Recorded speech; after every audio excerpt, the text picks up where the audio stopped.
It is time. Very exciting. Very exciting. It's time to welcome tonight's very special guest. Oh, baby, baby, it's a wild world. Cat Stevens quickly became one of the biggest recording stars of the 70s. With songs like The First Cut is the Deepest, Father and Son and Moon Shadow huge hits then, they still enjoy immense popularity today. Baby, I love you.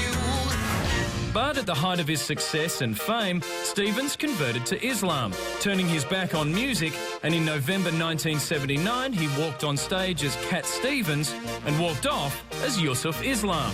Devoting himself to educational and philanthropic causes in the Muslim community, Yusuf won many awards for promoting peace in the world. It was only in 2001, after his son presented him with a guitar, that Yusuf realised the power of music to promote a positive message. And Australia has been lucky enough to host the world premiere of his musical Moon Shadow, featuring all the hits he's so loved for. I'm being followed by a moon shadow. Please welcome Yusuf Islam.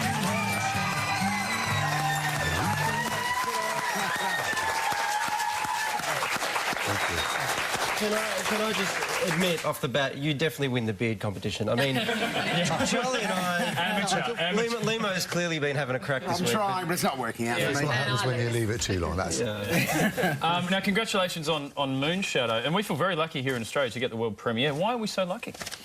well, it was back in 2010 we did the tour, and the Road Singer tour, and I felt such a buzz, you know, especially in Melbourne for some reason. And we did this little piece of the musical in the middle, and it was received so beautifully that I said, well, it's a great place. And lots of lovely theatres, and that's the reason. So what made you want to make a musical?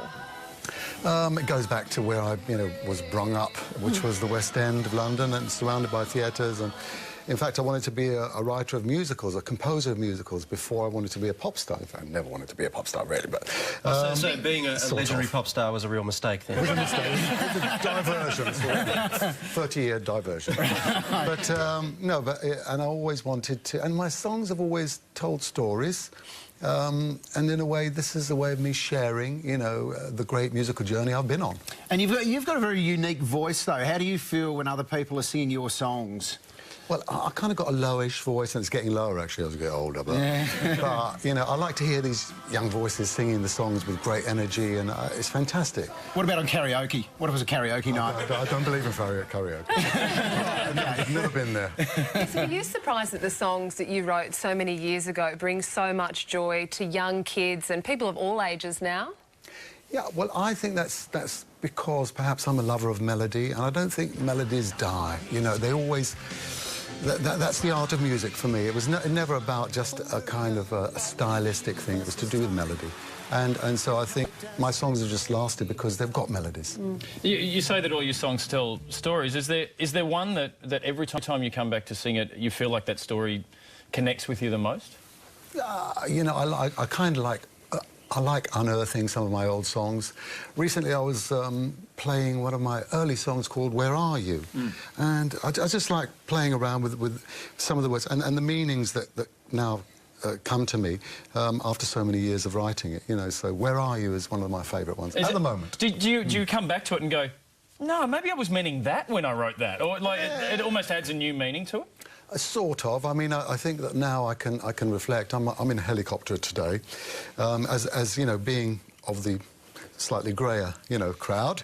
I can actually... You look good, though. You look good. I can actually look down and look at these things and take a view. Yeah, some of them I'm learning, new things every day. Must be great to look at your work from 40 years and going, gee, I really was amazing. It's funny you should say that. I think exactly the same. But, Peace Train, for instance, let's face it, it's a great song. I mean, I'm lucky to have written it. I'm glad you can face that. That's great. I'm interested in your son, because your son is your manager.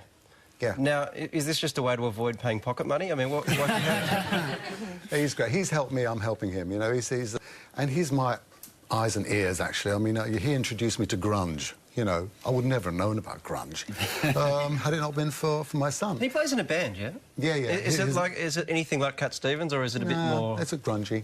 But, I mean, I could have kind of inspired a few grunge mentalists, I think, in my time.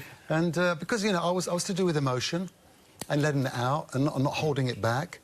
That's what it's about. Now, Yusuf, I've got to finally ask you a question. We have a family story that I need to put to rest. It's an urban myth, and I'm sure it's been embellished over the years, but rumour had it back in the 70s, my dad was at the same hotel as you, and you all met around the pool, your rock star peeps and my dad's property conveyancer peeps. And there was a kerfuffle. You ended up in the pool, and rumour has it my dad pushed you. Do you know John Robinson? Oh, God. I can't remember these things. I was told that I had a fight with the Bee Gees at one point in their pool and it ended up in the pool, and I can't remember that for the life of me. Right. It sounds to me like you were trouble around pools, sir. And you helped me think my dad was a hero for pushing a rock star in a pool, so good on you. He gets the award. Tickets to Moonshadow are still available. Head to theprojecttv.com.au for all of the details. Would you please thank Yusuf Islam? Thank you.